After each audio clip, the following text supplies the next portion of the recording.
The weather that may have led to the crash was also a factor for millions of Americans who were traveling yesterday. There were a lot of us on the road.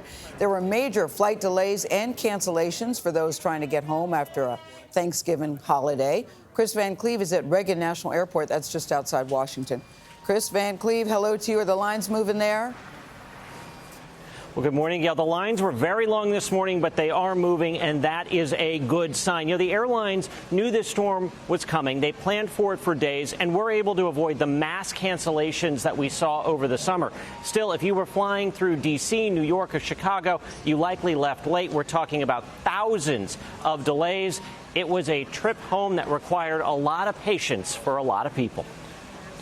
From highways, and we've been in traffic all day, to side streets. We have hit some pretty dense patches of traffic. There was no escape from the crush of holiday traffic for millions trying to get back home.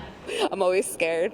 Wind and fog caused more than 6,000 flight delays, but fewer than 200 cancellations nationwide Sunday after what had been a fairly smooth travel week. I'm hoping we get out of New York on time because of the weather. The flight was supposed to be at 6:50.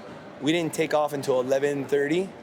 By the time we landed here, it was close to 2 a.m. Flights were halted in the New York and D.C. areas for hours Sunday as airports expected to have their busiest day since the pandemic.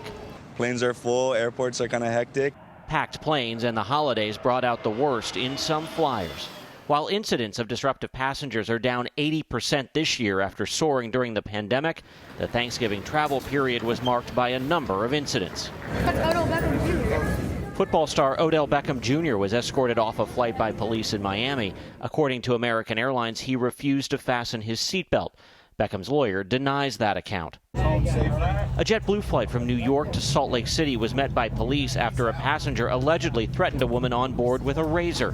This follows an incident earlier in the month where the TSA missed a box cutter in a disruptive passenger's bag. TSA Administrator David Pekoski insists air travel is safe. Passengers shouldn't be concerned. We have literally all hands on deck when that happens and try to figure out why and then very quickly put measures in place to prevent it from happening again. Only a few flight delays on the boards here at Reagan National Airport. A lot of people are flying today. The airlines expected it to be very busy. We saw very, very long security lines and traffic coming into the airport. Also felt like peak holiday time. So at least one busy day to come. Nate? Kris, thank you.